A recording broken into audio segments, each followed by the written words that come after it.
Hello and welcome to another video on how not to tank your exams. In this video we're going to be looking at one of the other reasons why we can sometimes have a mental block that causes our mind to go blank, and that is tiredness. You know how it is the day before the exam, it's really difficult to get a good night's sleep because you're all wired and worked up for the exam. And then, of course, you wake up groggy the next morning, and it's only the stress of keeping you uh, awake that's caused you to feel so groggy that morning because you haven't had a good night's sleep. So then you make your way through to the exam, and of course, most people take their exams in the middle of June when it's hot, and sometimes people forget to drink enough fluids, so they're also a bit dehydrated. So you've got tiredness, dehydration, heat exhaustion, and you're trying to concentrate in an environment that is really quiet.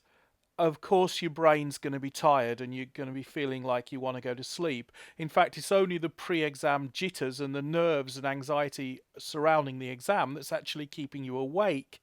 It's no wonder that sometimes your mind goes blank and you have a mental block on a question that you would, under ideal circumstances, be able to answer. So, in this video, we're going to try and look at ways to get a good night's sleep the day before the exam in the hope that you won't be so tired during the exam, and that will reduce the risk of getting a mental block. Okay, so why is it so bad to be tired on the day of the exam? Well, some of the symptoms of tiredness include having a foggy mind, difficulty recalling information, difficulty processing new information, being irritable and emotional, being prone to making mistakes, having difficulty concentrating, having a slow reaction time.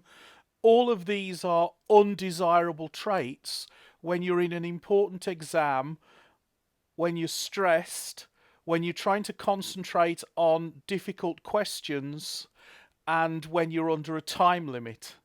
So, in the next slides, we're going to be looking at what we can do about it. Contrary to popular opinion and myths that are out there, there is only one cure for tiredness. Some of the suggestions people make, like taking stimulants, um, taking mega doses of vitamins, drinking gallons of water, taking energy drinks, sugary fluids, high fat foods, carb loading. None of these things actually cure tiredness. Stimulants, all they really do is keep you awake, they don't actually make you less tired. Mega doses of vitamins. Now, some way they can work a little bit, because if you're vitamin deficient or if you're iron deficient, you can feel tired because of your lack of vitamins. But having more vitamins than you need does not make you less tired, and it's no substitute for quality sleep. So if you are always tired, even though you have had plenty of good sleep, maybe you are anemic or vitamin deficient, it's a good idea to go check with your doctor. But if you're not vitamin deficient, having extra vitamins will not substitute for good quality sleep. Again, drinking glasses of water. Dehydration can cause you to feel tired, in which case having a glass of water can be very refreshing. But again, if you're properly hydrated, you drink extra water, all you're going to do is pee it out. It's not going to make you less tired if you just haven't had enough sleep. So, yes, if you're dehydrated, getting proper hydration will help you feel less tired. But if you are already fully hydrated and you're still tired, it will not. Drinking extra water will not make you less tired. Energy drinks, again, they might give you a little temporary boost, but just like with sugary foods, high fat foods, and carb loading, at the end of the day, all it really does is make you put on weight. It doesn't really substitute for good night's sleep. You'll still have all those negative symptoms of tiredness, even if you feel a little bit more alert. Unfortunately, there is only one tried and tested method for curing tiredness that actually works, and that is a good, restful night's sleep. The key to drifting off into a pleasant sleep is to have the right frame of mind. And in my experience, there are two mentalities that we should have. One, for want of a better word, is a daytime mentality, where we're concentrating on things normally done during the day, practical things that are important, like revision, homework, housework, money, career, shopping, booking your holiday, paying bills. All this stuff is important during the day. And I apologise to people who are on night shifts and stuff like that, because in that case, your day and night mentality will have to be reversed. Then at night time, the sort of thoughts that are important at night time are things like personal fantasies, desires, deep or ponderous or cosmic thoughts. Unless, of course, you're a philosopher or astrophysicist or something, in which case you probably want to be doing that during the day. But for the most people, deep and ponderous thoughts are best left at night time, and surreal thoughts, they're all leading into dreams, are what are desirable thoughts for the night time. So, thoughts that are desirable when you're wide awake or for wide awake thinking should be left for the daytime, and thoughts that are for drowsy, sleepy thinking is for the nighttime. But obviously, you can't control where your thoughts come, can you? Well, to some degree, actually, yes, you can control them. And with practice, you can actually learn to control what thoughts come and what thoughts don't come.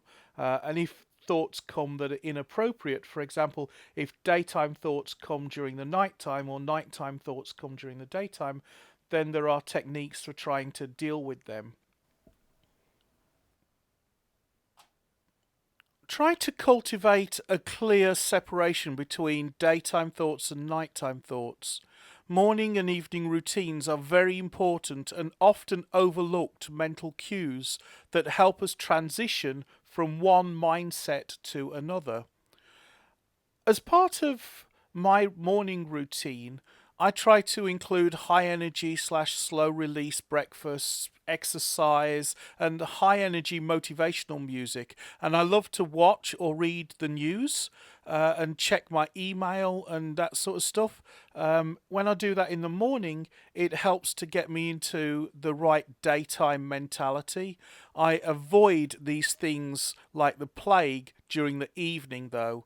I tend to use my evening meal as the cue to transition from daytime to nighttime thinking, because I don't want my daytime thoughts clogging up my mind, preventing me from getting a good night's sleep. Now, after the evening meal, I like to indulge in fiction and fantasy entertainment and listen to easy listening or soft rock type music before bedtime. Then I just like to close my eyes and allow my thoughts to carry me off to wherever they will. Okay, so here are some tips on how to get good quality sleep. As we've already looked at, developing a routine is really important, although you have to start that long time before your exams for it to work. The other key thing is to stick to that routine. A routine's not really a routine if you don't stick to it. If something happens to distract you from that routine, try to get back to your routine as quickly as possible, but don't stress about it, because stress will only interrupt your thoughts and prevent you from getting back to sleep.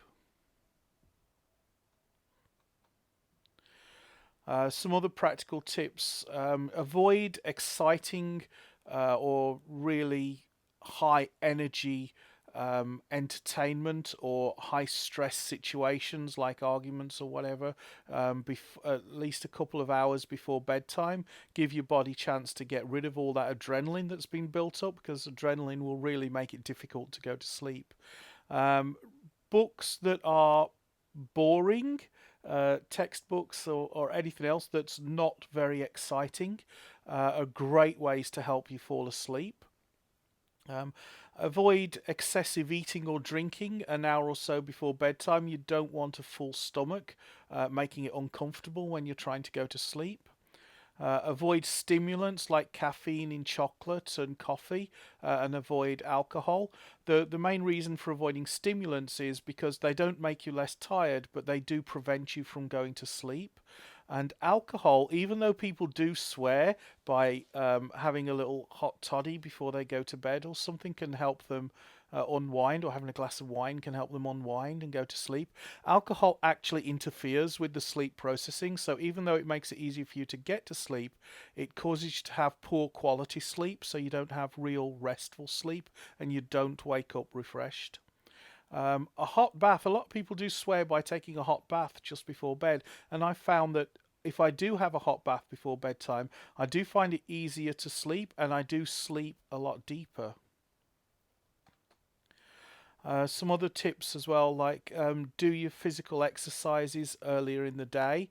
The last thing you want to do is still have your heart pounding from physical exercises just before going to bed. So it's probably better to do those earlier on in the day to help you wake up. Clear the air of any unresolved quarrels long before bedtime. What you don't want is unresolved quarrels getting in your head. Oh, I wish I'd said that, or I should have said this. Um, those thoughts will prevent you from getting to sleep, so you're lying awake, seething inside. Whereas your alternative is if you at night time have it out with somebody, then you've got two people that are all stressed out, not able to sleep. So the key is if you've got a problem with someone, try to resolve it there and then, or at least try to resolve it as long as possible before bedtime. Avoid listening to loud music an hour or two before bedtime as well. That can also get your adrenaline pumping and can make it difficult to get to sleep.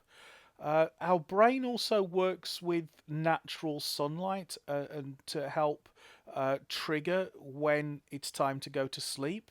So if you've got lots of street lights outside and artificial lights, you want to try and avoid those. So if you can draw the curtains or blinds or have dark curtains and turn the lights off or at least dim the lights, it can start to put you in a mindset ready for sleep.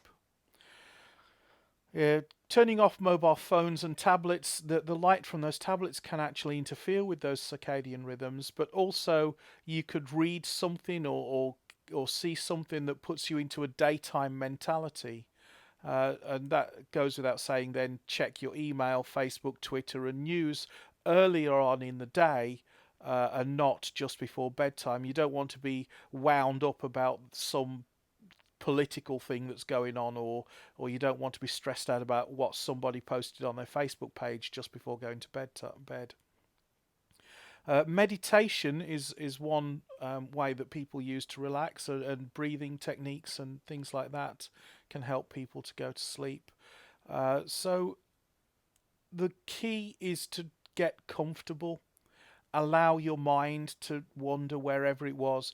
Maybe even allow your mind to not just wander into fantasies and stuff, but try to picture those fantasies.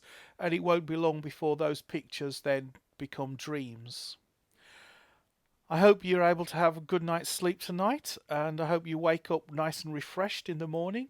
And I'd like to wish you all the success with your exams, and I'll see you in the next video.